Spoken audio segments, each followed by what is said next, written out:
Ang taas pala nun. Gusto mo pinagtayo. Ayan po, unang-una po sa maraming salamat sa inyong pagsuporta sa akin at pinagkanta. Si Sundo ko ni dahil sa inyong mga paborito ngayon. Bakit? Alam mo mga kaibigan, first time mo po dito, ang inakala ko maiksi lang yung flight namin. Kaya nung pagbiyahe po namin, hindi ako kumain. Akala ko malapit lang, mga 3 hours, 4 hours. Pag-isip ko, kain. Inisip ako ng katabi ko, hey, you want to eat? I don't like.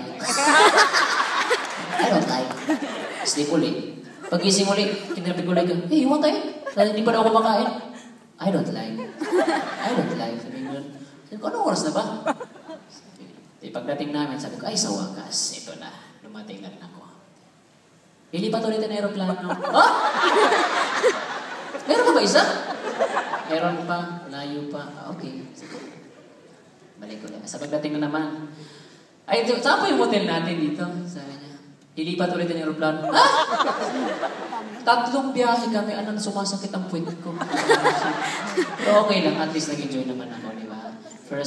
First ko kasi dito. So, sana po, sana po mag-enjoy po guys na gabi dito. You want more?